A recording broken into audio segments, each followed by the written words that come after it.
Hello, people. Act 2 the podcast. We are back, episode 82. It's your boy, International Walk House. I got Polka Dot with me. So, you know.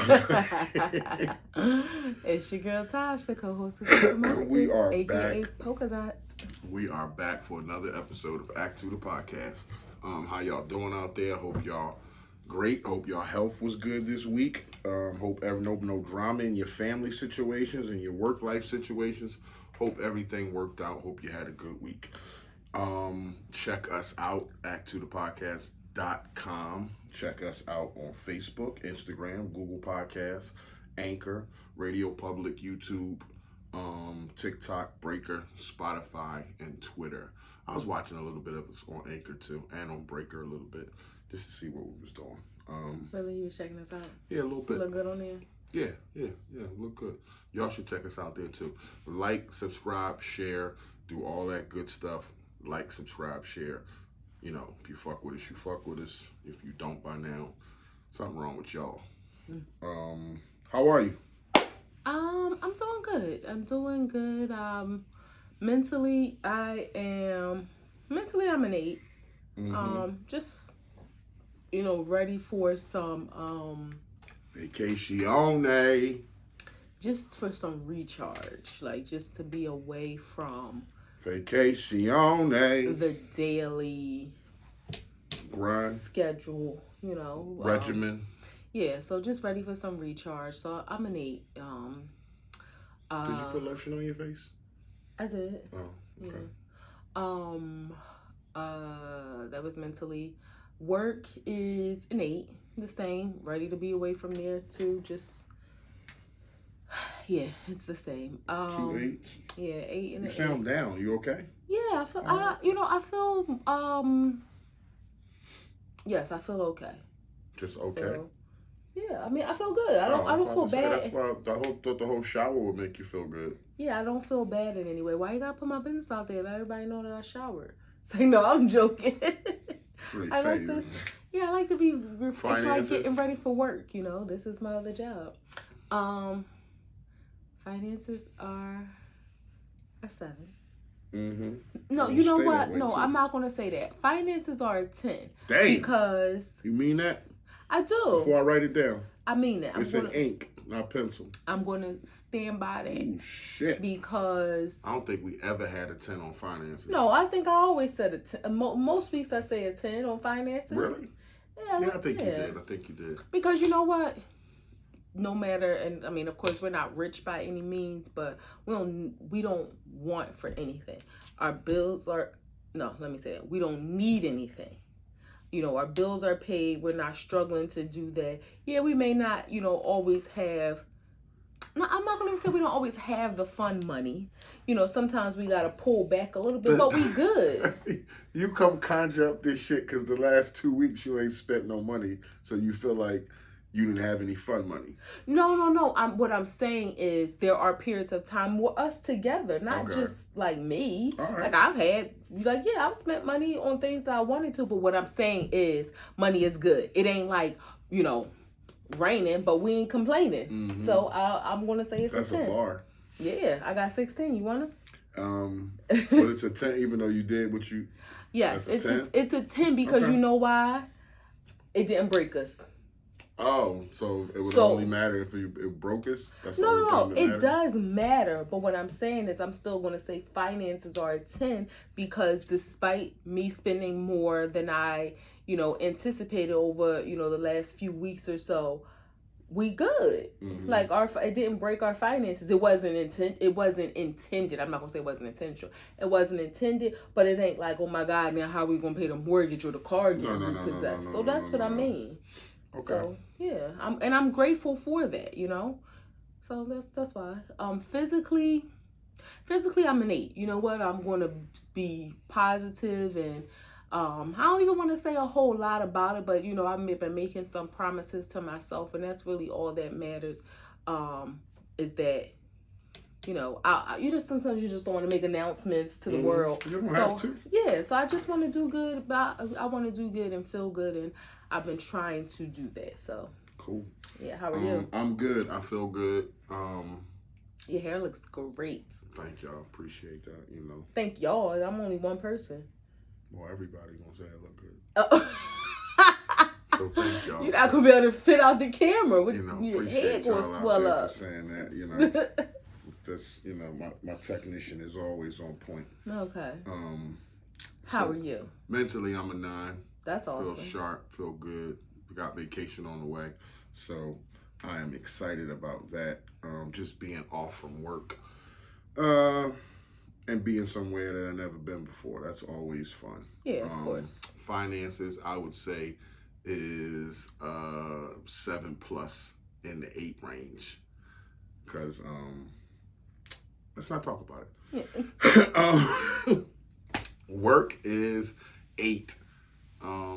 Yeah, work is good. Still don't like being where I'm at, but it is what it is, and work is 8. Mm-hmm. I like the people I work with. I was say, I was just about to say, at least the people that you work with makes your work day, not as burdensome. So especially that's good. One of them is hilarious. Physicality, I am a 8. I got my some stuff in the works. Got myself some things. And I saw. You saw what? Your package. Why the fuck? Why you all like that? Because I thought it was mine. You got your own package. I didn't look at the names. I just opened it. Why?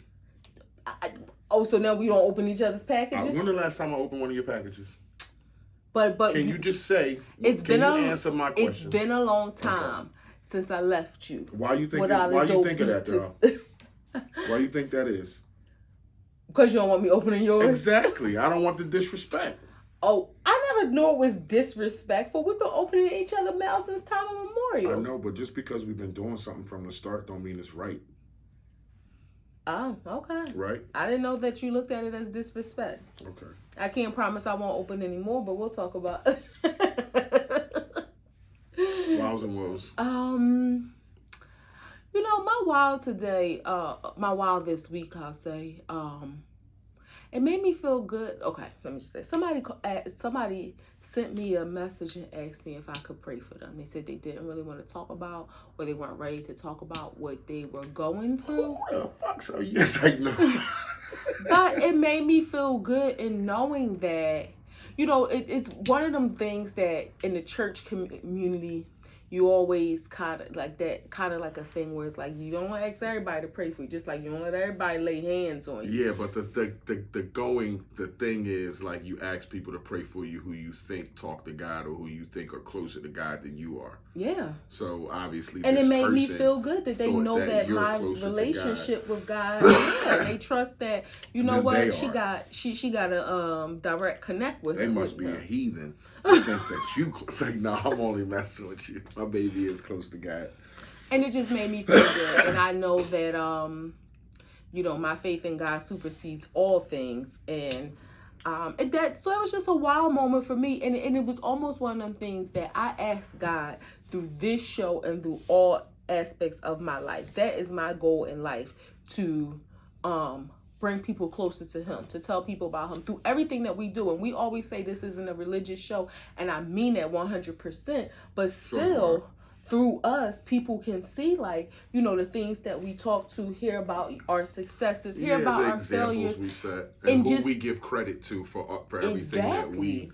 Yeah, so in that sense, we're not gonna ain't on here preaching, but Bible beat you, but all our success and everything we come through on the other side is because of God. That's just our faith. Exactly. So we can't just fake it and say it's because of us or it's because of her or because of me. No, we seen God show up in our lives in different ways. So. And sometimes the testimony that you can give to people ain't reading scripture to them, ain't quoting Bible verses, but it's how you live and how you carry yourself. So that was just a wild moment for me, and it made me feel good. And I will continue to pray that whatever it is that they see their way through. And that was that. Wow! That my wow moment is connected to yours just now because I just had like a wow moment. Mm-hmm. But it's crazy how I've learned something the other day that people can sit around and talk about their purpose and wonder what they're here for. But if you just look into your history, that's what your purpose is. Like the stuff that you went through and the things that you may complain about and bad happened to you, attach a positive emotion to that somehow. And that's what your purpose is your story. That's your purpose, is to tell people what you went through, tell people your story, how you got here, whether it's by faith or the stuff that you went through. It may change somebody else's life. So that's all I wanted to say. That's my wow. And one of the things that, is so cliche, people always say, people will always say, oh my goodness, like the words just left my mind. Okay. It's a lot of cliches. Everything happens for a reason. I'm sorry, that people always say everything happens for a reason. Well, another way that it was presented to us, which of course it means the same thing, but it's just stuck and it's so much more pertinent to me. It had to happen that way. And I that plays through my mind so often in so many situations. It had to happen that way, because when you think about things that have happened in your life, had it not, you think about the butterfly effect. You wouldn't be who you are sitting here today on this show in front of this camera talking like you talking if what you hadn't been through happened. And it's a shame. And sometimes it's death, sometimes it's hurt, abuse, sometimes it's pain. It's a lot of stuff. And you think, why me? But as you get older and time comes in between that, if you can attach a positive emotion to it, like just telling yourself, I'm okay, I'm all right, that's a positive emotion, or forgiving a situation or somebody for you, then that's a positive emotion. Then you'll be able to tell that story and feel like I overcame it a little bit. Therapy isn't everybody's way of healing.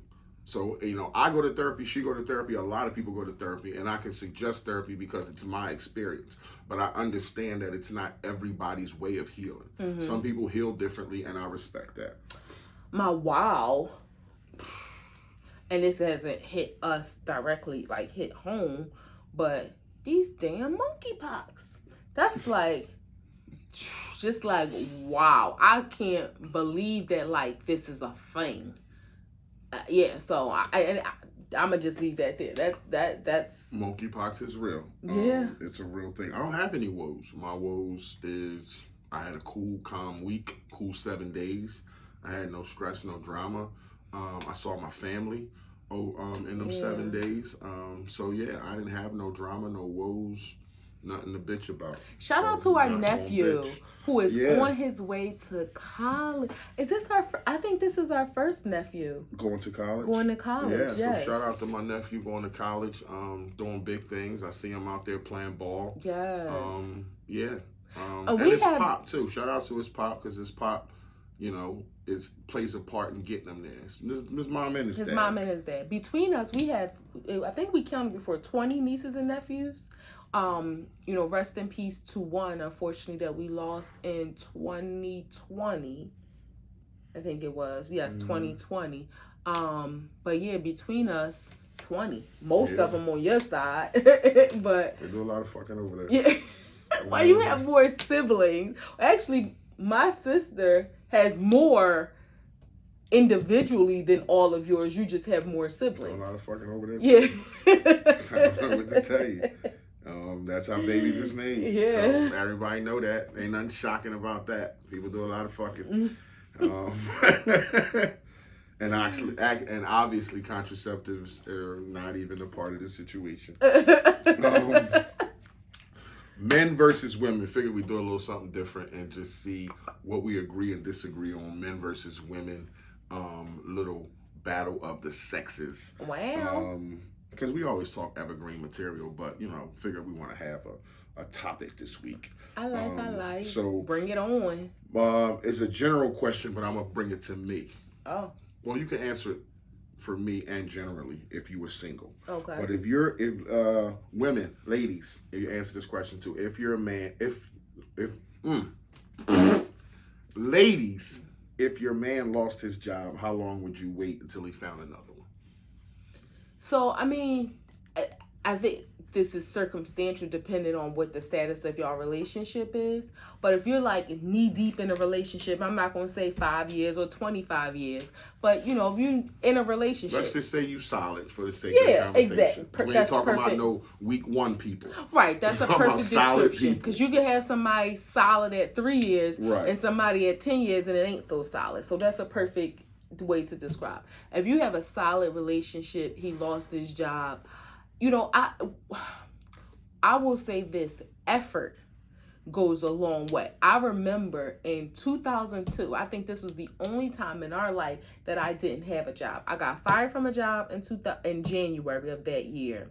And then I was doing like this little job at a telemarketing place in April, but between there, I wasn't working. And then I didn't work again until August. And I remember you telling me like, make finding a job your job. Like right now, I don't even care if you don't find a job, but just make finding a job your job, because nobody wants to see somebody that they love or are trying to build with or have an established situation be lazy. Now, I think you also have to be sensitive about the climate of this world right now. It's hard to find a job. No, it's a lot of jobs out there. If we're talking about right now, it's a lot of jobs out there. A lot of people don't want to work. No, okay, but I'm thinking it's more jobs. The unemployment rate is high because people don't want to work. Well, of course, we're talking about this person who was working, who lost their job. So I'm thinking of someone who had a career. Yes, granted, if you lost a job and it's been some time and you're not finding anything in the career that you like,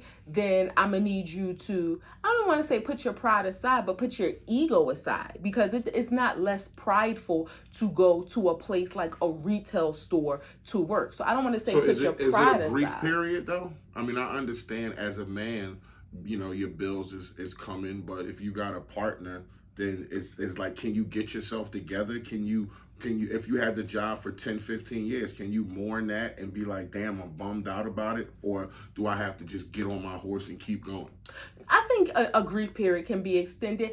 And you mentioned something too. It's all about your financial status as well. Mm-hmm. You can grieve, but if you know that there's going to be some financial detriment because of the loss of your income, then I'm going to need you to grieve a little less longer, because while, I understand it, you may not be, let's just say you're an IT professional.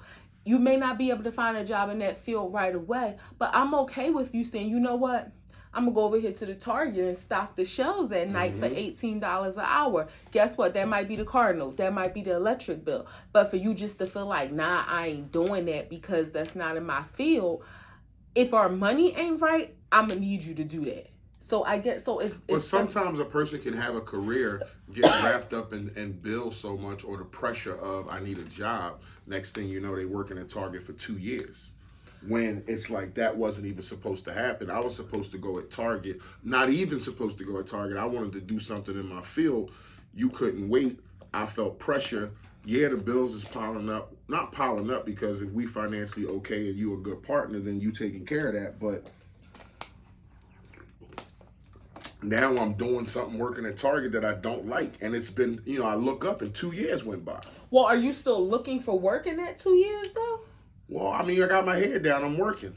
Like, I'm working. I'm at Target. I'm making a check. I'm working. Like, it's not like I got time to go off. It's not like I'm working part-time. I got a full-time job here. I understand it, but you come home and I'm sure you might be on the phone looking at social media or watching TV or something, so you can use that off time to still look for a job. I hear you. So I'm not saying go, be at Target, do what you got to do, but at the same time, I would still encourage you and motivate you and support you to find something that will truly fulfill you. I would hate for you, because then the relationship may disintegrate because you chasing a check to appease me. But yeah, like I would resent you for making me do this. I would still want to support you.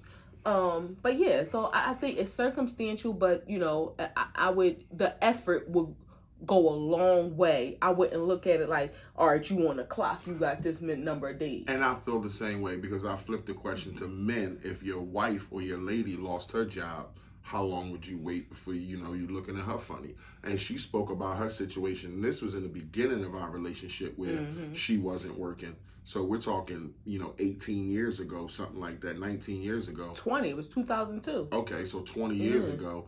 And I did start to look at her like, what's going on? Like, that's early in my career where I was busting my ass at work and coming home, and she was just in the apartment chilling.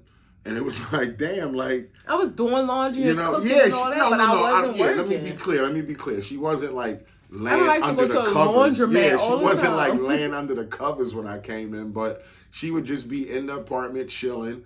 And I wanted to see her. I wanted her to be there, but I wanted to be like, okay, babe, I put this application. This is back when you put in applications. I did this application and I was looking at this online. And I remember for a good while, there was none of that.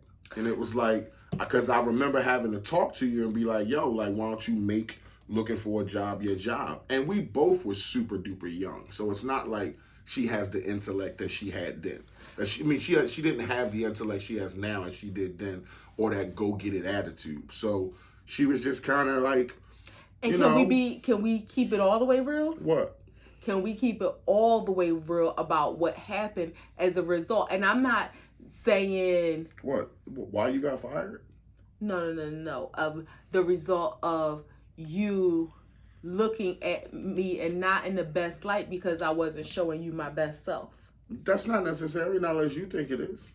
I mean, I didn't think it was necessary, but we was just having a conversation and being transparent. Okay, we can skip that part. Yeah, I was just saying that you wasn't your best self. We were super duper young, and you were saying that. I mean, I was telling you like looking for a job your job, and it was good that us being that young that you were receptive to something like that. I'm gonna just say this.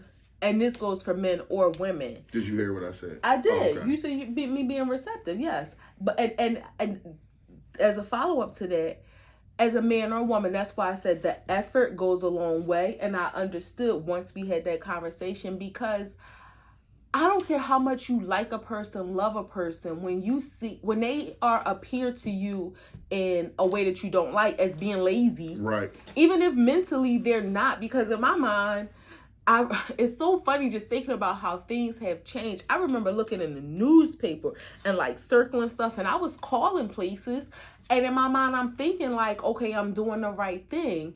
And then he kind of like put the fire under me like, okay, well, maybe you need to like go out. And then I remember, oh my goodness, I remember having resumes in hand and getting dressed, copies, going downtown, stopping by, because I had worked at a bank previously, stopping by banks. Are y'all accepting applications? Can I leave my resume, or can I fill out an application now? Oh my God, times have changed. That's what I wanted. It's like I knew if that was a Tuesday, I knew she wouldn't have a job on Wednesday, but I knew I felt better if she was looking for a job on Wednesday. But guess what? I ended up getting a job in doing that, and like a lot of things happened where I got a job, but it didn't work out, and then I got with a temp agency. Like it all kind of like lined up, and but that's the thing too. I think in that situation, being receptive to your partner, and it's all about the delivery of the information, because initially I don't think you knew how to explain it to me or how to. No, I can say I didn't have the language that I have now to say something like that to somebody, but I don't think I was like, yo, what the fuck? No, you just kind of didn't say anything. In between exactly. Yeah, that was the thing where it was brewing in the inside of you, and without you having the language, it was just creating discourse between us. Whereas, in couples, like anything could be, it's kind of the same. And I know I don't want to go like too far off topic, but it's kind of like, okay, if you see your partner gaining a lot of weight, and you may still love them, but they're becoming unattractive in a way, not simply because they're gaining weight, but because of the appearance of being lazy and not caring and not even trying to do anything about it. So it's one of them things like people think, oh, you're just supposed to love me regardless. But if you start to present yourself in a manner that your partner wasn't attracted to that to begin with, then it's like, okay, how do you expect them not to lose attraction when things change? True or false, men want women to need them. I don't think they just want women to need. I think men need women to need them, or at least they need to feel needed. I was ready to say you got to reword that. We need to feel that you need us. Yeah. Like there's a certain independence we like in a woman, but not to the point where it's You don't need me for I don't nothing. need you. Like, you got to understand, men grew up, if you was in a family, you were told in a lot of broken homes, you're the man of the house. So, or if you had a sister, your sister need protection. Or, just the simple shit, come grab this off the shelf or open this jar. So you growing up, you thinking that women need you in a sense. So when you grow up and be a man and get your own woman, and she's doesn't need you for this and doesn't need you for this and doesn't need you for that, and I'm Miss Independent, it's like, whoa, like, I don't even have that sense of I should be around here. Like, you don't need, like, you start to feel like, obviously, I mean, in the end, it'll be like I'm just a piece of meat. Like, you just want me for sex when you want to, but you don't need me for protection. You don't need me to provide. You don't need me for companionship, because all that shit you preach of independence, you don't need a man. I'm by myself and I can do everything from the hip. Okay, but that gives off a certain sign to men that we're not needed. So okay, let me ask this. If it's a certain dynamic where a woman, let's say she makes more than the man in a relationship. Like, they make good money, but she makes more. So like financially, maybe she doesn't. Let's say she is, I want to say, a fitness trainer or something, or a boxer. So physically, she really don't need protection, but really, she needs your moral support. She needs your emotional support, your not financial, your spiritual support. She needs that companionship. Is that enough to fulfill a man, or does he have to feel like he's the breadwinner? Does he? No, you don't have to feel like you're the breadwinner, but you have to. Even if you made more money than me, I still would want you to allow me to provide for you. Like, I'm always pay these bills. I'm still paying bills. I'm still paying for dinner. You're not gonna pay for food. Like, just certain. I'm not gonna be like, yo, I need gas money just because. Like, that's never gonna happen with me, because men, for me, I need to feel like I can provide for you, I can protect you, and then I can support you. But if I can't do the first two, then I don't think just me supporting you, me just being there to be a shoulder to cry on, or somebody just to talk to, like, that's probably not enough for me. Yeah. You know what I'm saying? Like, I'm as a man and you my woman, I need to feel like those I things can make protect you feel fulfilled. It makes you feel validated, and it makes you feel useful. Okay. In a sense, like, I mean, obviously you should feel that on your own, but if you're going to entangle yourself with a woman, then you want her to make you feel like she needs you. You want to be like, baby, come downstairs and open this jar. Like, you want to be like, okay, I feel safe with you, like that kind of thing. Or when you grab my arm when we walking or something, like that shit makes you feel like, okay, like I got her. Like she is that's a sign to me that she wants to feel safe, and it's like, all right, I take on the challenge. I got it. You know what? It's so weird that, because in my mind, I was listening to you and I'm thinking it's such a fine line that women, we have to walk, because tying that question into also the first question, let's say it's a scenario where the woman, she has a job, a consistent job, but she makes, not great money. She has a job, let's just say. And again, so a man, you want a woman to be successful and to have her own, but to an extent where you're still needed. But where is it a thing it's where not even she to could an not? extent. You can make 300,000 a year. I can make 150.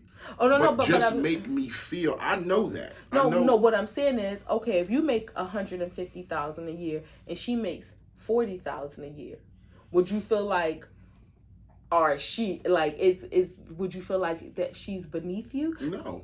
Okay. No, not at all. Not at all. It depends on how she moves with that 40,000. Then we good. We good. Because if it was the other way around, I would want the same. But it's a shame, because women, and let's be honest, we're very shallow. We wouldn't accept that for a man, because we would feel like he can't.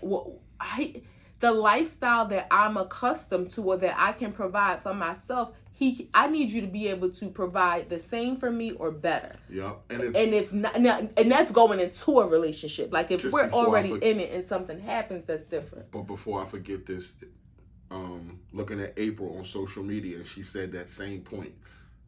If you can't do, hold on, she said, if you can't top what I'm doing for myself, don't bother me.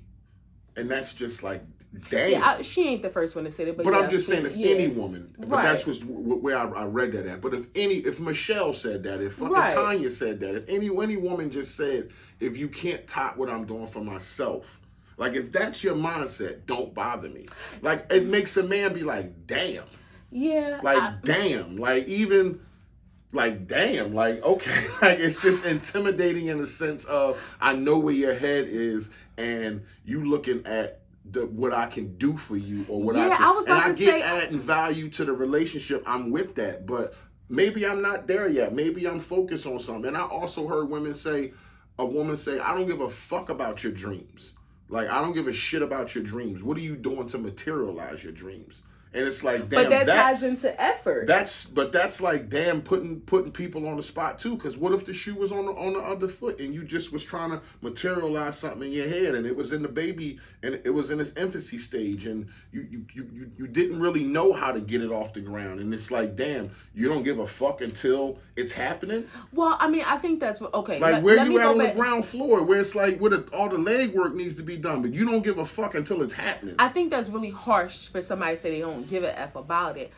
What I take from that is, this is just me. I can't speak for everybody or how that was intended.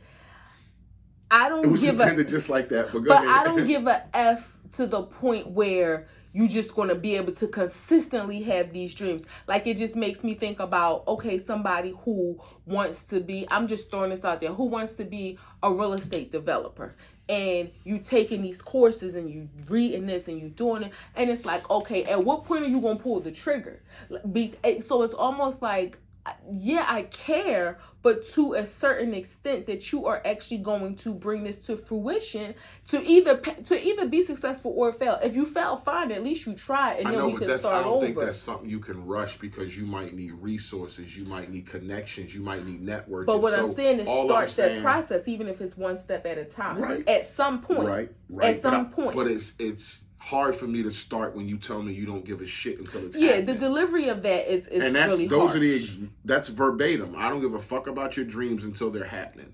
And it's like, damn, like where the support at on the ground floor when I'm just laying in bed and I got an idea? You really don't care until I come back and say, yo, I started this business? Yeah. The fuck? It depends on the kind of woman that you capture. Now, and then going back to the first statement that you said, it's one of them things where I feel like people are, I'm not going to say people, women have become so materialistic. It almost makes me feel like I want to jump to the side of the fellas and be like, ho, what are you offering him? I hear so many women talk about, getting gifts and being provided for and this, that, and the other, which is all good. We all want it. But it makes me ask the question like, okay, what are you doing for him? Mm-hmm. Other than coochie? Because I'm going to just be completely straightforward. I don't feel like coochie is a fair exchange for men providing for you. And I'm a man and I'm going to tell you, sex isn't enough. Let me say this. I, as a woman, don't feel like coochie is a fair exchange because just like I'm giving you coochie, you're giving me penis. Sometimes I want sex more than you want it. So it's not like, because I'm giving you this. Like he can get coochie from anywhere, to be honest. So what else are you bringing to the table? The fact that you're giving him coochie and that's it. And women feel like, okay, well, you should be doing this and you should be doing this. And like these memes that go around, like if you sleeping with a man, he should be providing for you. I do agree that if you are in a relationship with a partner and he's not helping you succeed in life, then why are you in that relationship? But I don't feel like coochie is the only thing that substantiates him providing for you. No. And so back to that statement, if you can't top what I'm doing, if that was just meant in the financial or material sense, that's so shallow to me. Top what I'm doing in terms of motivating me. But don't break it down. Just take it for what it's worth. Like, because that's how it was written. Well, that's what I'm saying. If you can't top what I'm doing for myself, don't bother. Well, so let's not break it down and say, did it mean this or did it mean that? Just I'm taking for what it's worth. It sounds very shallow and materialistic, where I agree with that mindset of if you can't top what I'm doing, but not in that way. Because there are some things that men may be able to top what you're doing. He may have connections or things that he can help grow your business where, okay, maybe, you're buying yourself $10,000 bags and he might be like, I can't really, hold up that lifestyle, or I can't carry on that lifestyle in the way that maybe you buy yourself 3 Birkins a year and you want him to top that and buy you 5. And he might be like, no, I can't do that. But maybe I can give you these connects to help your business grow and things like that. Mm-hmm. So this shallowness in this world is like, it's ugly, ladies. I don't like it. Let's bring it back. We bring it back. How much does height matter in terms of attraction? I mean, so he's gonna laugh because he swears I dated a little person. A midget. A little person is the politically correct term. But back then it was a midget. So you dated a midget. I went on. You didn't date a little person. I went on one date. With a midget? With a little person. First of all, when I met the gentleman, I didn't realize that he was until... Because he had a pillow on his seat. No, I met him inside of a place, but he was sitting down and I just didn't realize it. And then when I did realize it, it was like, okay, well, he was nice. We had a nice conversation. And then when he came to pick me up, that's when I realized, his car was fitted and stuff for a little person. A midget. And it didn't go past that because guess what? Size or not, he still was like the typical hood dude who just was obvious in wanting one thing. And it was like, I'm not that girl. I'm not doing that. No, I'm not that girl. I don't care if you were 7 feet tall. Like, no. So height, I think, is one of those things when we talked about what's like your shallow thing. Can they be 5 foot? If he had 5'6". If he had personality and I liked him, and could it be 4'10"? Height to me, I don't think is a huge factor. Is that my taste? So you would date Gary Coleman? Is that my taste? Is that my desire? Is that what I'm attracted to? Taste or desire? No, but I think that's you're attracted to a good man, good conversation who makes you laugh. What if the midget did that? I can't say that I wouldn't be with him. Okay, and what if it was a guy 7'6"? Same thing. That would be hilarious. But I mean, you figure you mess with a guy taller than Shaq. Shaq's 7'2". This guy's 7'6". Anybody he dates, Yao Ming. Anybody he dates, he's gonna be taller than Yao Ming. You mess with Yao Ming. I mean, I don't know, like if we ever. He's like 6 feet taller than you. What the fuck? Or he like 12 feet 9. What the fuck you gonna do with Yao Ming? It's just one of those shallow things that I feel like. For a man, I'm not gonna lie, when I was young, I always wanted to mess with a little person. When you were young? Yeah, not so much now, but When that stopped?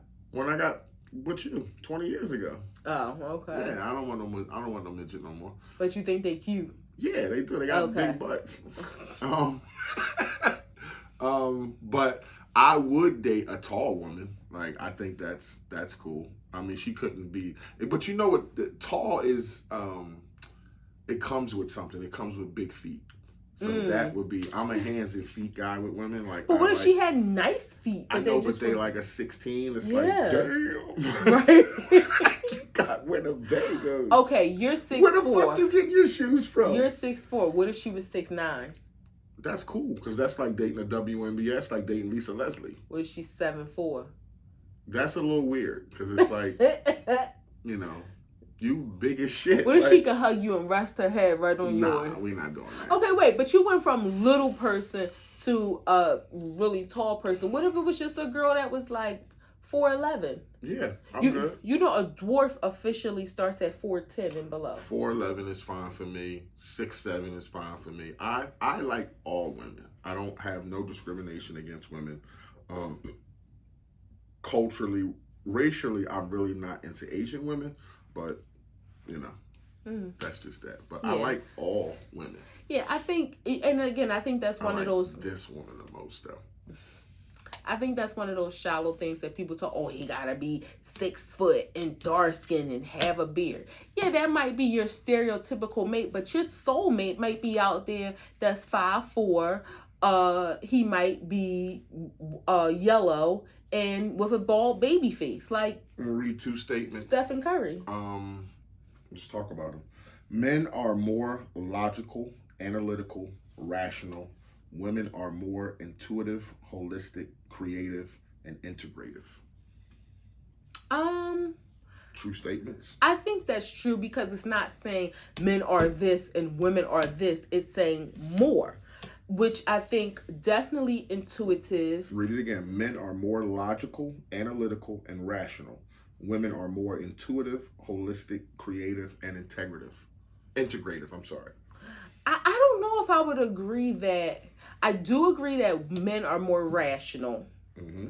Because women are more emotional, Yep. which when you are emotional, you know, the rationality kind of leaves the Out equation. the window. You start thinking with your heart and your tears. I definitely think women are more analytical. I don't think y'all more analytical. I think men think through shit. No, I think men look at things as black and white. But that's how we think. That's how we. Most of the time, that's how we think through shit. But I'll get to my other point in a little bit. In the next part, but because I'm gonna come back to that. But I do think men are more analytical, but I think women are more intuitive. Definitely. Yeah, definitely. You guys are more, and that kind of plays into analytics a little bit because you're thinking about, damn, is this feeling I got real? And my emotions, there's something that's telling me I got a red flag, but I don't know, or you know what I mean? Like y'all got all that shit where you're right. We just black but I and white. think that intuition overrides any analytical perspective that you want to look at a situation, because sometimes when you just act off your intuition, that gut feeling takes away the need to analyze anything because your gut is telling you. So, I mean, if you listen to it, most of the time you're right, but I do think men, just because y'all possess that don't mean y'all always listen to it. Absolutely. I do think men are more logical and rational again, but you know, women, because again, logic and rationale just comes with being more straightforward. When women want to break things down and, you know, and the holistic part, just trying to like really apply that. I think, I mean, possibly so, you know, thinking. When you don't stop thinking of holistic as medicine. Right. No, I was thinking of, that's why I was trying to think of outside of the medicinal realm, and thinking what other areas of life would you apply a holistic approach to? I think women are more creative. Yeah. I mean, generally, yes, I think so, because men, I think even men who have the potential to be, it's not that piece of them isn't really evolved a lot in a lot of cases, so women tend to tip the scale with creativity. Integrative. Women are definitely more integrative.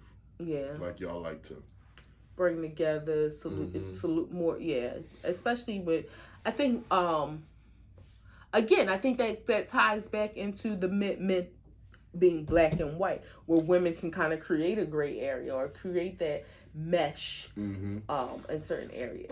Men tend to be more functional in approaching problem solving. Women are more aesthetically oriented in addition to being functional. As to how things look and I mean, yeah, I can agree with that. I definitely can agree with that, because women, men. Some people might want to hear that again. Men tend to be more functional in approaching problem solving. Women are more aesthetically oriented in addition to being functional. I can agree with that. You know, a lot of women care about the facade and how things look. So, Okay. Men are more at ease with their angry feelings than women are. So me and you both had angry feelings before, but just being transparent, not how you project to me when you angry, or how, you know what, I'm gonna give you credit on how you used to project to me when you were angry, and how I used to project to you when I'm angry. But how does those, when you're angry, how does those feelings sit with you? Like, are you okay that you're angry at the thing you're angry at, or do you wish that I don't like this feeling of being angry. Like, I wish I didn't feel like this. Like, how does your angry feeling sit with you? Or do you think like they warrant it? I should be fucking angry right now. I mean, that's very broad. I think it depends on the situation where that statement I don't think is correct. I wouldn't agree with that statement because we know stereotypically men are more raw with their anger, where men, I think But women, we're not talking about how it's projected. We're just talking about how we sit with it. but I Not don't, that's not what I'm not how it comes out, but how we just sit. Are we more at ease with our anger feelings? Like, I'm okay that I'm angry at this thing right now. Like, I think this anger is warranted. Where, that's what I'm talking about. Like, how well, does your I anger guess in sit that with you? sense, yeah, Not how you're being demonstrative or how it comes out. maybe because men are stereotypically known to be the more angrier Mm-hmm. gender. So Mm-hmm. it's like, yeah, I'm a man, I'm angry, like I'm supposed to be that way. There's nothing wrong with it. So maybe there's some So truth to that. me explaining it like that, did you ever feel like, damn, my anger is making me like more angry? Like, I don't want to be angry. Like, I it's just guess I not my never. chi. Like, I'm, regardless if it's warranted, it's just like I don't like this feeling. I guess that depends on What where you I had at? am in life too. Like at this point, I don't want to be angry about anything. 5 years ago, it was, like, all right, so what, I'm angry, it is what it is, and I'll stop being angry when I stop being Right. angry. Okay. So I guess that depends on where you are in life and how you're feeling. Like you said, like, I don't want to disturb my chi. I don't want anything to make me angry. If anything makes me angry a little bit, I'm going to address it to move on and get out of it, where, some people might be okay with sitting in it. Okay. Okay. Um, men are actually more vulnerable and dependent on relationships than women are, and are more devastated by the ending since they have fewer friends and support. Uh, And it's studies done that shows men have lesser friends than women. that So I can that's where agree with that's because where that comes from. yeah, I don't know if I would say that men are more vulnerable because in a lot of situations it's the Vulnerable and dependent on relationships, yeah, not just in general, just about I relationships. understand, Okay. but I wouldn't agree with that if you're talking about romantic relationships, because I think it's more so the women who find themselves more devastated at the end of a relationship, because women, Really? I do. Men kill women over fucking relationships. Women don't I kill think they men over kill. relationships. But I think men kill women over pride. I don't think it's necessarily the How can relationship. you say that though? How do you know what killer out there who killed a woman? It's all pride. How I you know it don't. just I'm wasn't talking love? about. I'm not saying all. Of course, I can't speak to all, but I think it's like, bitch, how you? Why? How could you do Okay. this to me? You know Okay. what I mean? More so of that. I think women are the more emotional creatures. So of course, at the end of a relationship, you're going to be affected. Now, maybe my that's my perspective, because men don't show it and men are more tend to suppress their feelings, but just on the surface I would think that women are the ones that are more devastated by the end of a relationship. I would think men are, because of that factor.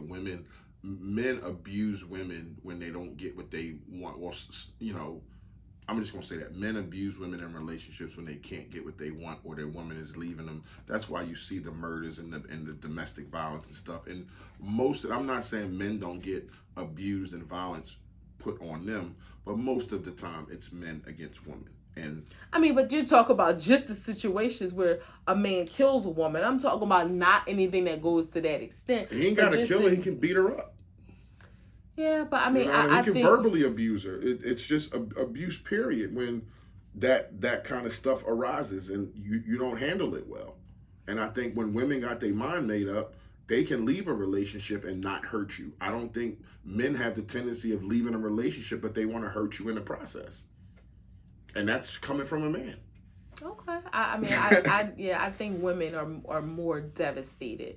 Okay. I will say, if a man has allowed himself to become vulnerable, then it hurts that much more to him, because it's like, oh my God, I allowed you to see that side of me that a lot of people probably don't get a chance to. But I just think women, and maybe that's just because I'm a woman. Dudes who like, you put your finger in my butt, and I don't want nobody to know that. You can't break up. I think you gonna tell people.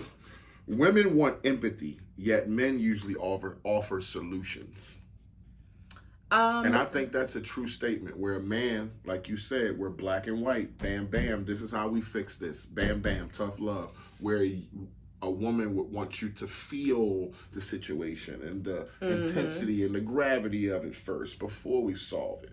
Yeah, like, and sometimes we may not even want you to solve it. We just we just want empathy. We may know how to fix it. We may know what the solution is, but we just may need you to empathize with us to soothe our feelings, to soothe our emotions. We're not always looking for a problem solver. And it kind of ties into, like you said, a man wants to be a protector and a provider. So if a woman is coming to you with a situation where, she may have been hurt, or, feelings hurt, or it's just not a good situation, you're looking of how to protect her feelings. And in that moment, maybe she just wants you to sit in her feelings with her.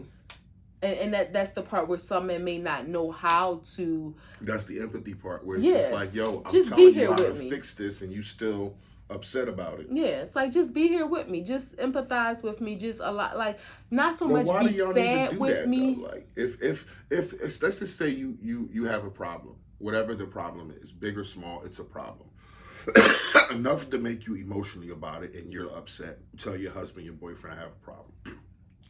And they say, you know what, babe, I heard you, I'm going to do this, and they fix it. Boom, no more problem. Why do you still have to feel the emotions that came like you always say, feel your feels. Okay, so it's one of them things where, yeah, maybe I do want to get to the solution, but don't try to skip past my feelings first. Gotcha. Like, let's allow me to feel my feels, and maybe I'm coming to you. But in a sense where I'm telling you that, it's not like it's fixed when I'm saying feel what you feel. So it's kind of different. Like, if it's a solution to a problem you're having, then it's like. But if my feelings are already there, let me work through this part first, and then get to the solution. Or maybe we can do it simultaneously. But if I'm coming to you because right now I'm in this sensitive spot, and I just want you to be here with me. Maybe not saying anything. Maybe I don't need you to cry. Maybe I just need you to rub my back. And then we could work on the solution. But don't just... I think it kind of comes across as being dismissive of my feelings. Or almost like, all right, I got to go through this part by myself. And then I can come to him for a solution. So did you ever think from the man perspective, it's like, damn, I see my baby in an emotional state. I got to do something to fix it. And then I do fix it. And she ain't feeling it. She still want to cry and go through her emotional state. Well, because you skipped that part. And it's like, damn, I thought all I had to do was fix it for her. And she, like, I see her about to get angry. I fixed it so she don't have to get angry. But yet she's still going to get angry because that's just her feelings. You know what might fix that? What may fix the end result from you doing something that may not necessarily fix it the way she wanted to, is just communicating and asking, what do you need from me? Gotcha. How can I help you in this moment? Exactly. Instead of just assuming, oh, let me fix this for her, because she may already know how to fix it. These are some men questions that men are probably scared to ask women, so they're probably stupid. But I would never expose you in a way. Mm-hmm. But are periods really that bad? You know what? So this is a thing that what is that bad? So there's different components to periods. Like when you hear, just say the general consensus from a man's standpoint. Your periods make you moody. They make you cramp up. They hurt. You know, that kind of thing. That general consensus that a man has. Like, you're different. Like, are they really that bad? So there's different components to periods. Mm-hmm. And I will say this. When I was younger, my sisters used to, I hope this ain't like TMI, but they used to always stay home like one day, like the first day of their period. And I never understood it because me as a woman, Well, don't and they y'all say might that's the hate me. worst day? Like, Y'all might hate me. I never had cramps until I was in my 20s and we were doing fertility treatments. So I never when people would talk about cramps and like my sisters had it really bad, like they would be balled up in the bed. That was foreign to me. Like, what the hell is happening to their bodies? Because I never experienced it. When I did, it was like, oh my God, like, I can't. What? I can't imagine as like. You used to tell me that it felt like fingers and you doing this. That wasn't cramps. Like that was like. No, but I'm saying when I used to ask you, like. Because that's normally what I would feel. It didn't hurt. Used to be like, it would be like fluttering. A weird, uncomfortable feeling. But the few times that I've taken fertility medication, it kind of feels like, imagine having like a weighted belt around your waist, and then and it being tied to your organs, and then every now and then like it just being pulled down, like your butt, your back, everything hurts. And it's like, for me, it would be to the point where it's like almost like you get brain freeze, where like I gotta stop for a moment. Now that was my experience. Now I know for some women it's persistent, and I can't imagine. What's the comparable pain? A brain freeze. Brain freeze? But so it locks you up like that? It makes you like, for like 60 seconds? But not in your head. I know, and not in your head, but in your stomach. Yes, like that pain where like you can't touch it, you can't adjust yourself. There's nothing you can do about it. A Motrin, almost like a house butt. Yeah, a Motrin or something like that, could help you. And I know some women take very strong medication, but it's like having that kind of pain. So that's from the pain perspective. That's bad if you experience that.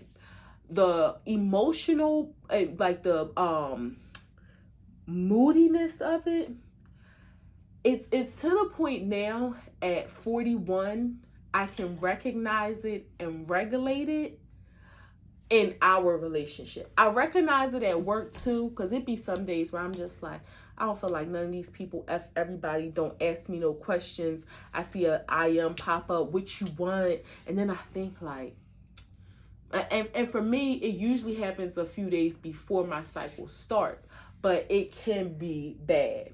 And then, and the funny thing is, it's some good parts to it too. Oh my God, I want to smoke your boots so bad right before my cycle starts. What about the So it's like all your hormones are literally raging, like making you angry for no reason, making you cry, making you horny. It really is like something going on. Yes, okay. and it's uncontrollable when it happens, but soon when you realize it, if you are aware, you can be like, oh, I know what this is. Let me not like, let me smile and be nice to him, or let me just chill and lay up on him because he ain't do nothing to me. I don't want to have an attitude with him. So it comes on uncontrollably, but you can control it once you're aware.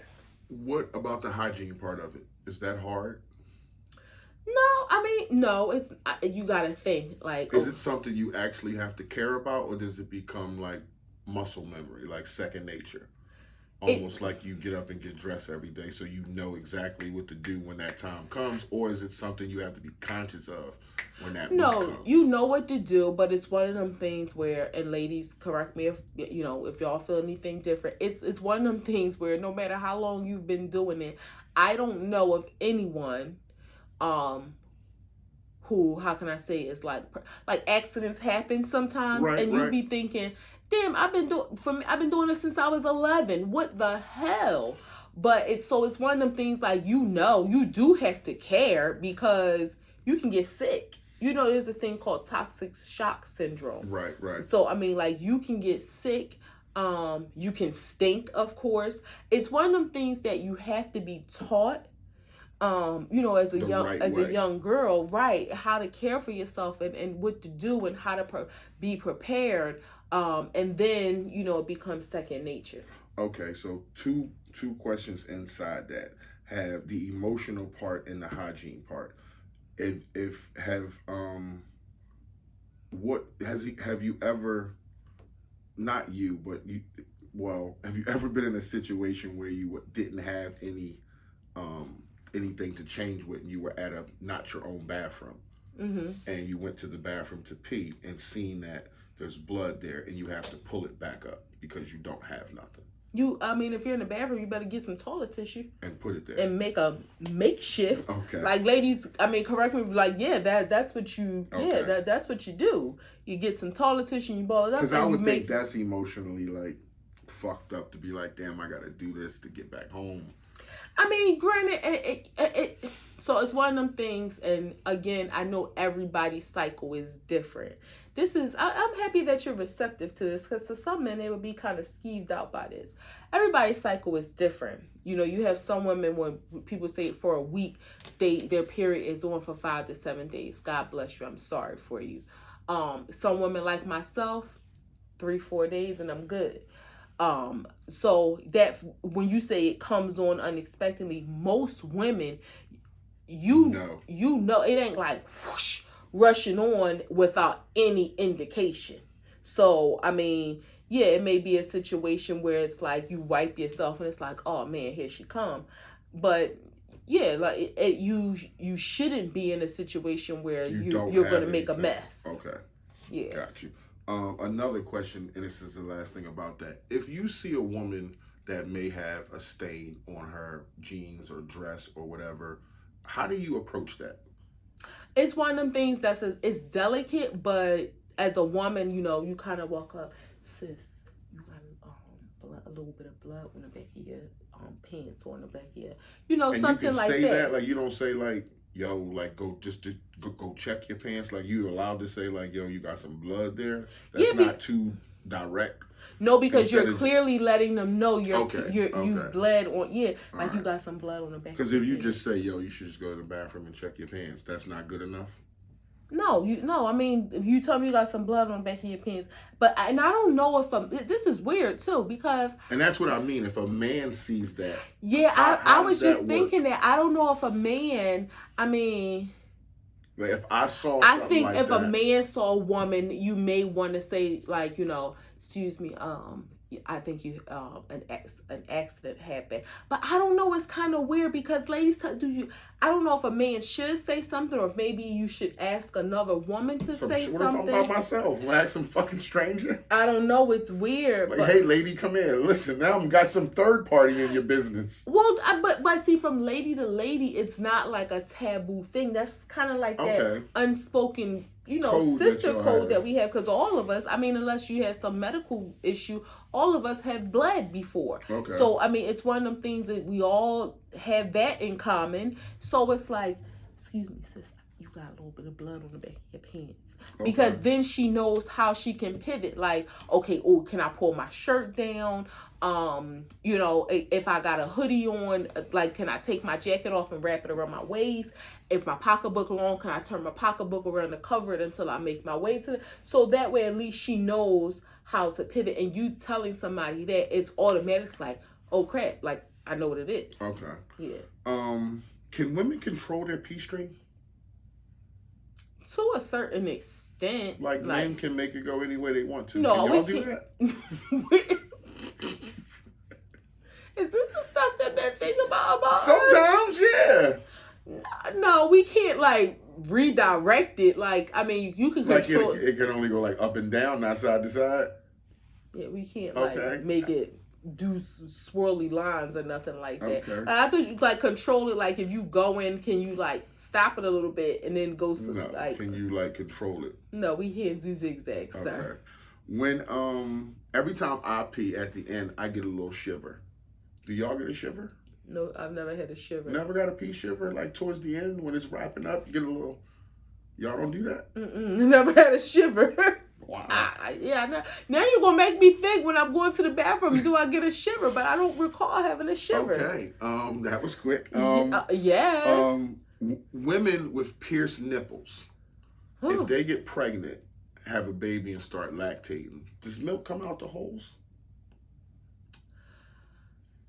I don't think so, because I don't think the milk comes out the side. I think it comes out the front, but that's a great question. I don't know. There's got to be seepage there. You went right through the nipple. Probably so, and it stays open. We know, you know. So I'm gonna tell. Is it okay if I tell this? No. Okay, it stays open. I think you already did tell it on one episode before. Okay. But yeah, so I don't know. That's a great question. Now I'm gonna. I think I have a cousin who had pierced nipples, and I know she breastfed. So I'm gonna ask her like, did she have like a fire plug titty? Like, you know how when you put the thing on the fire plug, or in the water, you would think a person would like rides through there if they're lactating, like it would come out a lot. Yeah. Because it's not like if it was your regular nipple, it would just seep out the front. It's not like there's a hole there. But the fact that you put a ride through it, now there's a nice size hole there. But on a regular nipple, there's no hole. It would just seep out the front. Like little. So it doesn't come out like a stream? No, it comes out of like three tiny holes. So now the baby will be like, oh, got a whole lot in his mouth because you had your nipple pierced. Exactly. Nasty. Listen to me calling people nasty. How did you go from looking like a child to getting sexual advances in a short period of time in a woman's puberty? Did you expect it, or was it like, holy shit, like I'm big now, like it's people hitting on me that didn't happen before? So like you're a kid, nobody bothers you. Now but that's not the truth. I mean, when you say a kid, like I mean a kid, babe. I'm not talking about the way of the world and how no. are. I'm not talking. I'm saying like, okay, if you're in, I'm just gonna say elementary school. Like I had my first little like boyfriend in like 4th, 5th grade. Advances. Okay, so what I'm saying is, as it graduates, like boys start in kindergarten, he wasn't trying to smash. But little boys say nasty stuff. Like, I know did he say really nasty want to? stuff. No, but you he think didn't want to get yourself, in the bed and smash it. He was 5 years old in kindergarten. I'm not talking about kindergarten. What I'm saying, when you're in 4th and 5th and 6th and 7th grade, okay, that's between the ages of like 9 to 12. You're a kid. Okay. So boys are hitting on you. They're liking you. So as you get older, it doesn't become anything like oh so my God. You can't relate to that. I can't really relate to that because it was like something that it just kind of like, so I don't recall being. I think that's kind of sad. Yeah, I don't recall. I really do. Like, I think it was one of them things where, you grew up in a fucked up area. I think well, not because I was like 10 and grown men were hitting on me. No, I don't mean. I just mean like that you were used to it. Like just me reading that. Like, how did you go from looking like a child to getting sexual advances? Like you would think about that gestation stage of a woman from, let's just say, 11 to 15, where you start to really feel your body and know that, okay, sex is it's close. Mm-hmm. I don't think you know that when you're 6 years old, when you're 8 years old. No, but when you get some chest, you feeling yourself, and you know I'm 16 now, I'm 15 now. It's like you start to think of those things, and the guys that's hitting on you now, they thinking about that. Yeah, but I think it's like one of them things that it's a part of growing up. If that makes sense. When you're 6 years old, sex is so far away, but when you're 15, you're closer. I mean, I'm not thinking about 6, but I'm thinking about the time between, when you're 10 to 16. When you're 10, little boys are liking you. They trying to grab your butt. They doing little fresh stuff. So then, but so it's like y'all are the same age. Y'all growing together. So those conversations are going to change. Those advances are going to change as you get older. So it's not like you never had any kind of like. So what about the time the sexual advances became real? Like you knew the guy that is talking to me or advancing me, this could be potential sex. Okay, but again, babe, you ain't saying like you got to be grown to do that. That happens at 14, 15 years old. For you, did it happen that way? It's what I'm at 10 years old when the boys was hitting on you when you were in the 5th grade. Did you think like this could lead to sex? At 14, 15. Right, that's the age I gave, from like 11 to 14 or something like that. So at 11, you thought like if this boy hits on me, this could lead to sex? No, I mean, I could see at 14 or 15. I'm just saying 11, you thought that? Well, no, that's what I'm saying. And I'm not judging. I was fucking at 10. No, but what I'm saying, I can remember like I was never thinking of having sex with anybody at 10, 11 years old. At 12 years old, you start like, the heavy petting stuff. Right. And you don't necessarily Passion marks. You don't necessarily think that you're going to be laying in anybody's bed or bent over somewhere having sex, but it's not a shock when it does advance to that, because that has been the gradual progression. Okay. So it doesn't become it's not like, oh my God, this is new, this is different. It's kind of one of them things like, it's headed in that direction at some point. Okay. Yeah.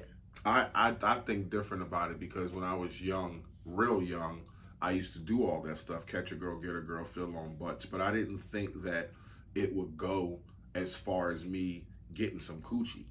But as I got older, I got closer to sex, and I knew that I'm old enough now that if I play that type of game, I could end up naked with some girl somewhere, and it could go down. But I knew that it couldn't go down when I was 9 and when I was 10. I got some leash out here. I'm outside, but I can't go to take you nowhere and go to no bed and do no shit. So I knew sex was far away from me. But as I got older, it was like, no, like this really can happen. Like these advances are different for me. That's how I felt about it. What can a man safely compliment? And are all things related to appearance off limits? What can a man say? No, in this day and age, 2022, what can a man safely compliment on a woman, and or anything about appearance off limits? I like your dress. Wow, you have nice legs. Anything about your shoes, your hair, your eyes, is all that shit off limits now, because it's like girls don't like that. It's like, don't approach me like that. I don't feel like that. I mean, I know there are. I'm such a traditionalist. Because I feel like as a woman, what do you expect a man to say? One of the things that it boggles my mind, because I'm not a person that has like any light color eyes or anything like that. And I've said this to you before. Men have for years always complimented me on my eyes, and it's even more weird because those who know me in real life, I wear glasses, and it's like, I mean, my glasses are clear, but it's like you're looking at my eyes through my glasses. Just always have caught me off guard. Like, why do you think I have such nice eyes? But anyway, to me, I feel like a man, he sees you. Now, it's different if you say, wow, those are some really nice looking breasts. That's inappropriate. Or, damn, your ass is fat. That's inappropriate. You have really nice legs. And you have on a dress. That you wore a dress today. You told yourself, I'm gonna wear a dress today. My legs is out, and you get a compliment on your legs. That's inappropriate. Yeah, I don't necessarily feel like that. Was it a pick and choose thing? Like, if I get a compliment in the market, it's fine. If I get a compliment at work, it's a problem. I don't think legs are necessarily. Because we don't know what the compliment no more. Yeah, I think it depends on the outfit and how the man is. Because, okay, if I have on a dress that stops mid-thigh and you tell me I have nice legs, I'm thinking to myself, you looking at my thighs. But at the same time, not to say why, like as a woman, like why do you have it on if you don't want a man to look at your thighs? But men aren't blind, so they're going to see that. That's crazy. You have on a dress and your calves and ankles are out. But if somebody says you have nice legs, you think that they're talking about your thighs.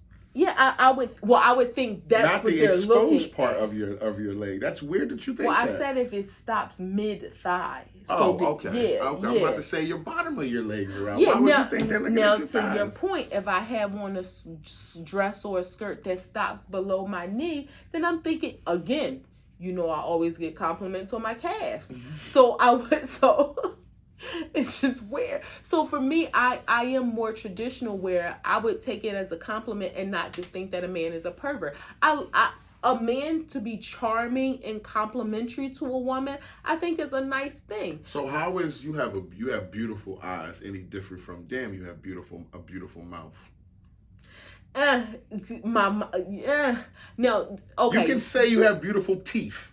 You can say But you can't say you have a beautiful mouth. Because what the fuck is that? It's just mouth, words. But no, because there's components to my mouth. When you say I have a beautiful mouth, I'm thinking.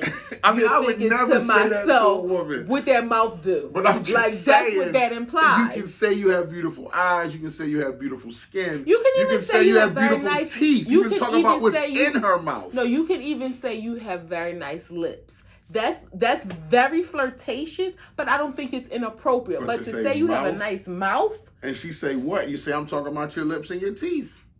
I just wrapped it all together. No, because my mouth is. So you have beautiful lips and you have beautiful teeth. Yeah, you have very nice teeth and you have beautiful lips. Thank you. Okay, that's the same as you have a beautiful mouth. No, it's not. It's not the same.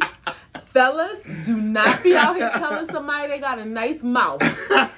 Like, that's not the same. You're going to get the shit slapped out. Yeah, that's not the same. And you might go to jail in 2022. Yeah, you got a nice mouth. Like, what? But that's how men feel. We feel like we can't compliment things no more, especially if you at work. If you see a girl, let's just say you at a job site and you know, or a place you work at, and you see somebody that comes in normal all the time, and then one day you're like, wow, she or he is really dressed. You can't compliment because they might look at you and suck their teeth. They might look at you and, like, women instantly think when you say, damn, you look nice, to them they hear, I want to fuck. And it's like they so offended by, like, why are you complimenting me? Like, damn. Well, no, because it's one of them things too where you have to think it's how people say things. Like, wow, you look nice today. And it's like, oh, I didn't look nice yesterday. Do I not always look nice? What, like, you know, so it's one of them things that some people think about it like that. Well, I would say, men, if you have a hard time thinking what could be deemed appropriate or not, think about what would you want somebody to say to your wife. You remember we had this conversation? Mm-hmm. It was about, like, asking a question on social media, and it's like, okay, if a man asks that question, would you want your wife to be part of that conversation? So if a man was complimenting your wife at her job site or anywhere in the market, at the gas station, what would you feel was disrespectful to your wife? If I came home and told you, fire if somebody said you had a beautiful mouth. I would be exactly like, if, like, babe, get this back man, in the car. We going back to wherever the fuck you was at. I'm pissed that you didn't call me. I got a nice mouth. I'm pissed that you didn't call me immediately. What? No, we ain't doing that. Or if we're in the market, he like, that's your wife? She got a nice mouth. Nah. You would be in jail. Yeah, instantly. What did we learn? Did you know? I'm ready. Did you know what continent has it's 7 continents, right? Mm-hmm. Do you know which continent has the youngest median age?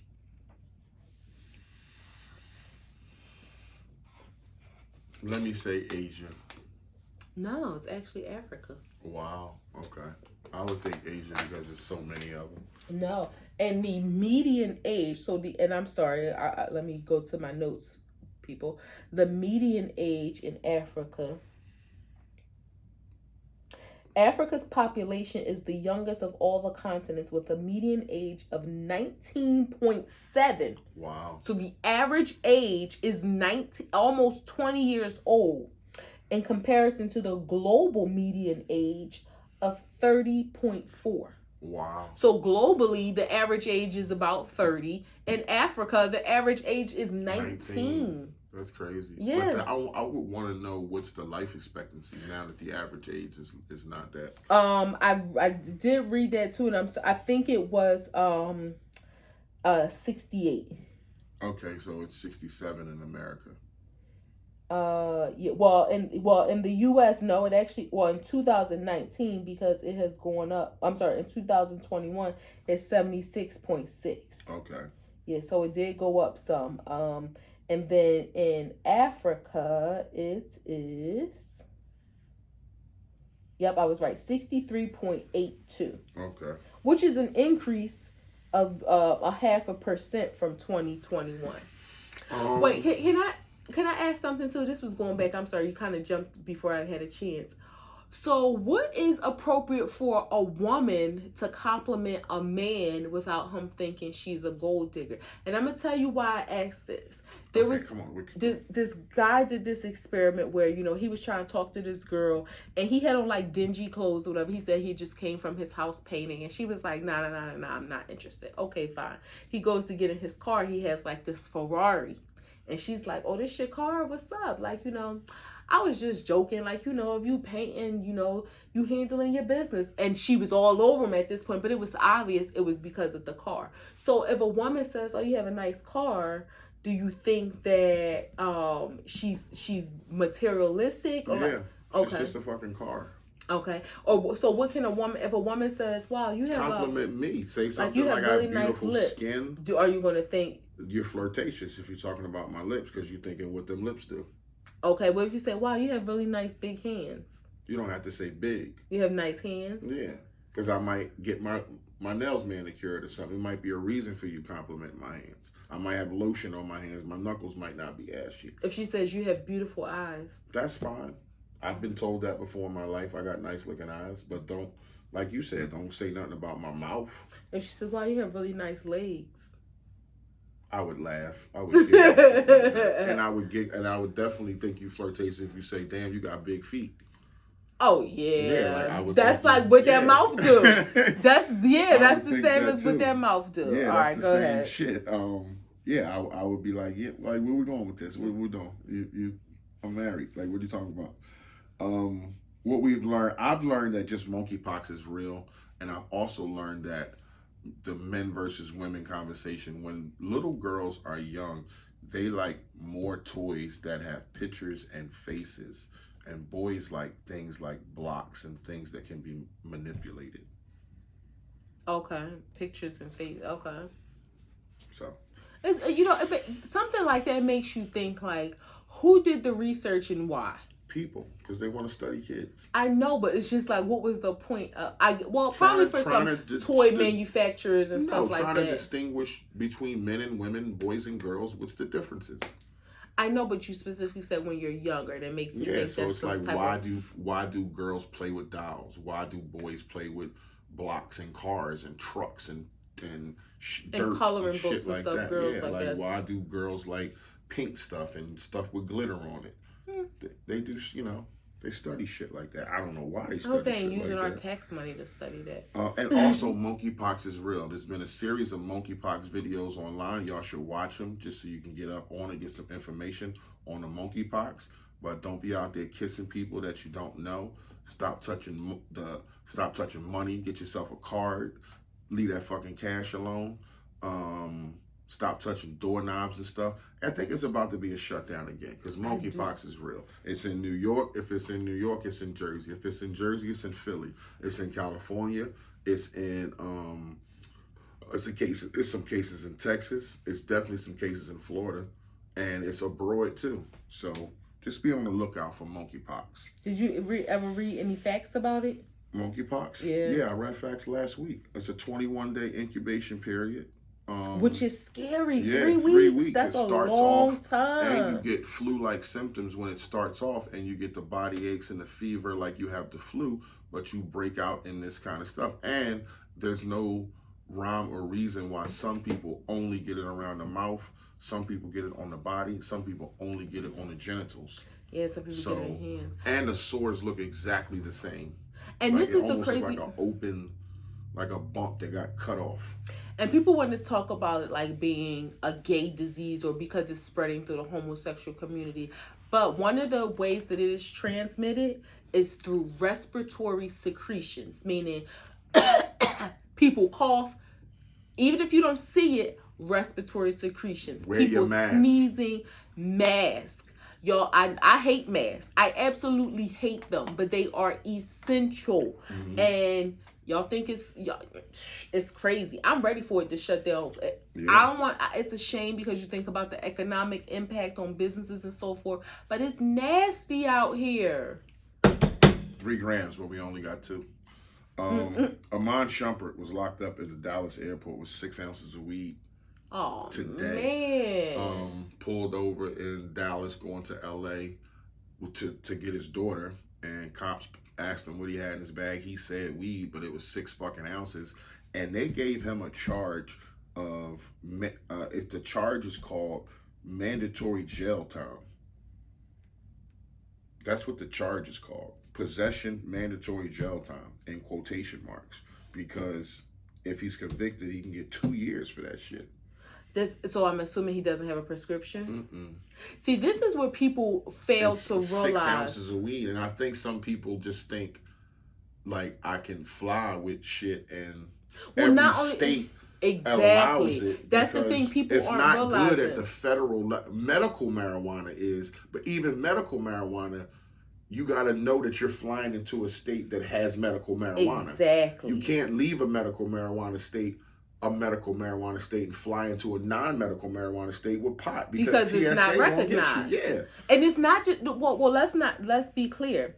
It's not just TSA, because what I read, TSA is not necessarily looking for that to drugs. Him. But I'm not saying they won't get you, but primarily they're looking for weapons and so forth. But to your point, if you are in a state like Texas, I think Georgia, but I don't even want to say any other states for sure because I'm not sure. Georgia is one of them. Yeah, those states do not allow medicinal marijuana. Is still illegal. So even driving through, it's illegal. Now, granted, if you're driving through, you have a prescription, you have the bottle with your name and stuff on it, like you have. There may not be any trouble because of it, but if you have recreational going from New York to Miami or something like that, 2 states where it's allowed, but you're traveling through states where it may not be, you can get in trouble.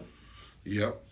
That's fucked up because he was on his way to get his daughter. And I don't know, like, you got to make calls then and like go get him. Because you don't know if his wife was available. She could have been away doing some shit. And just to think that you may go to jail just because you were in one state, where if you were 2 or 3 states in either direction, it would. That's where it just shouldn't be. And a time where weed is being legalized, and they're talking about letting people out of jail, and then just because I'm in this state, right? And I mean, 6 ounces is a lot of weed to be.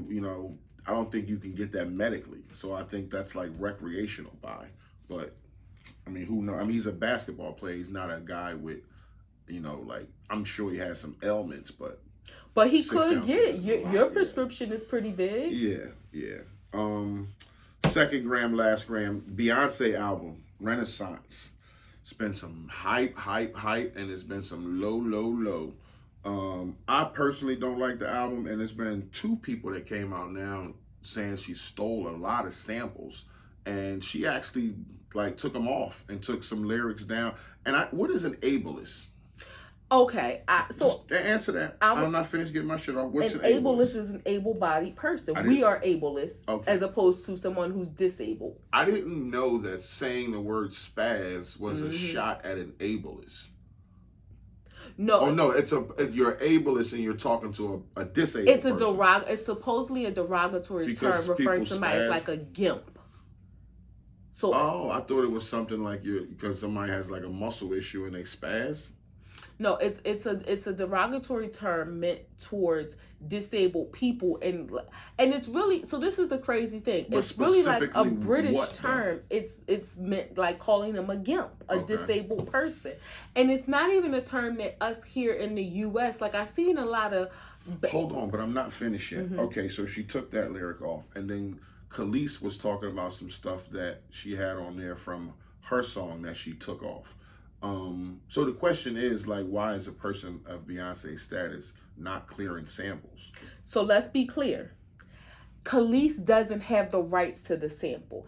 Khalees's argument was she was saying she's really upset at Pharrell. Pharrell has the rights to it. Beyonce cleared it with Pharrell. But because Khalees and Pharrell has this turmoil going on, but Khalees just felt like just because of women empowerment, or just like to give me a heads up to let her know. Khalees couldn't say yes or no because Pharrell owns it. But she just felt like, damn, you could at least give me a heads up. But Beyonce didn't do anything wrong. Khalees just felt like, oh, just because we're girls and you preach women empowerment, Even though I don't. Whoa. But if Pharrell owns the song, but Yes. she is a writer of the song, so she has a writing credit. And if you use a lyric from a writer, you have to give that writer a credit. She was credited for it, but her name wasn't on the Renaissance album as a credit on that, and she used that lyric. Well, first of all, it wasn't a lyric. It was the music from Milkshake, and if you hear the song, you gotta listen so intently, but it's a sample, to be able to hear that. I understand, little. But you're defending your girl, and I get that. But I'm saying it's some people, it's rappers, it's singers that take the most minute stuff, but it has to be cleared. Okay, and it was with the rightful owner, who is Pharrell. It was the beat. It wasn't the lyrics. Okay. It was the like some little beat of it. Pharrell owns it. Khalees says Pharrell stole from her. So again, that's why if you listen to her video, she's like, my beef isn't with Beyonce, but because from a legal technical standpoint, she is nothing she can sue Beyonce for, because Beyonce did what she was supposed to do in getting clearance from Pharrell. But she just felt like, as a and what about principle, the other lady? The other lady that got like 7 Grammys, that white lady that wrote all them songs for Rihanna and a lot of other people, who said she stole lyrics too. I didn't hear that. And that lyric was specifically taken off the Renaissance album, because I saw the story one day and then 2 days later it said Beyonce removed the lyric. So I'm not familiar. That wasn't cleared with her. Look it up. It's a white woman who wrote about 12 pop great songs from all these artists, and Rihanna and I forget the other dude from Europe, but he's a part of them too. That she wrote songs for, and all of them have won Grammys and was like top Billboard hits. And she used one of her songs and didn't give her a credit on it. And she just brought up the fact of how there's never been an artist to have 24 people on as a writer on one song. That's all, and that's, I'm just saying, that's, yeah. And I think one of the things, if you can't say that that's a lot, then you just, like, you might as well be part of the Beehive. But I am part of the Beehive. There shouldn't be 24 people on one song who wrote one song. But see, the thing is, you got to think about this. What did they write? One word a piece? But it's not so much like they wrote this one song, because she's giving credit. The album itself has a lot of pieces from other songs, so she may have taken a snippet of this song, somebody may have added, and sometimes, and this is just my personal opinion, I think sometimes writers credit are given to people just on the sense of, I'm gonna look out for you because you'll make money off of this too, and you might just be my homegirl who was in the studio with me. Right, but it's 24 people on there. But on a 3-minute song. Okay, but it doesn't mean they were physically writing all of the lyrics. It could have just been she's doing her due diligence and giving credit to people who she may have taken a sample from. So if you take 24 samples to make a 3-minute song, where's your music? It may not. Okay, Beyonce has never had an acclaim to be the best songwriter. Okay. She's a performer and singer. I like Beyonce, but you getting real defensive. But let me say this. Let me ask, in this same vein, right? Monica Lewinsky came up and said, like, since we're having this conversation. She Lewinsky'd on my dress. Yeah. She removed that lyric too. No, she didn't. Yes, she did. It's written in her lyrics. That line has been removed from her song. That song is so old. But the lyric has been removed, babe. I just read it. Since she said something about it, Beyonce has removed the lyric. It's been removed. Crazy. That's not the only lyric that she removed. She got backlash. But my thing is this: that wasn't a stole. Okay, just no, that wasn't stolen. Just hear me out. So now is it like, okay, all these artists are going to have to go back and take parts of songs out that they said something derogatory about somebody? Like, we just saw the interview with Patti LaBelle where Biggie said something. No, Patti LaBelle wasn't offended by it, but if she was and was like, I don't want to be a part of that, so now all these people who have songs out are going to have to change their lyrics every time somebody's offended by something. Who's all these people? We're just talking about Beyonce. No, I'm talking about, but yeah, Beyonce is one person. You know how many artists have referenced other people pull from pop culture or from the news in their songs. But that's not happening, is what I'm saying. You're talking about something that may happen. I'm talking about something okay, that's what I'm saying. happening. Do you think this is going to open the No, door I don't think for it's gonna people open the to door. start saying it? Well, this Nope. person mentioned me and this person mentioned me, and I don't like the fact that they said this about me. No, I don't think it's going to open the door for that. That's because they're just targeting Beyonce. Maybe so, but that's why I'm saying I don't think it's going to open the door for that, for other artists to be targeted. I don't think that. I just think that people are super sensitive. And It's sad. you put Monica Lewinsky's name in a song, you're Beyonce. From 5 years ago? Yeah, and she removed the lyric. It says she Lewinsky'd on her dress, and I think it says something like, I don't know, but the lyric is changed. It doesn't say that no more.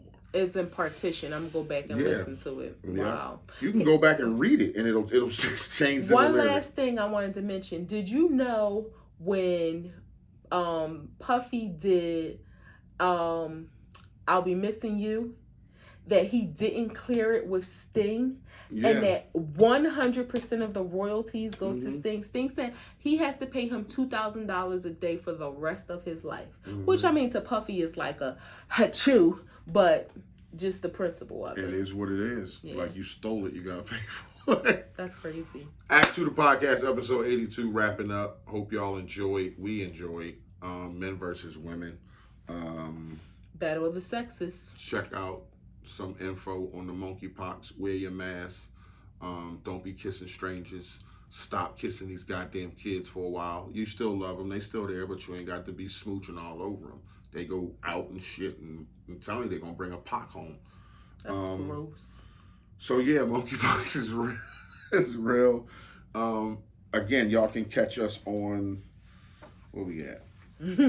Act2thepodcast.com. Y'all can catch us on Facebook. Y'all can catch us on Instagram, Google Podcasts, Anchor, Radio Public, YouTube, TikTok, Breaker, Spotify, and Twitter. Boy International Walk. Your girl Tosh. The co-host with the mostest. If you fuck with us, you fuck with us. If you don't, you should. Peace.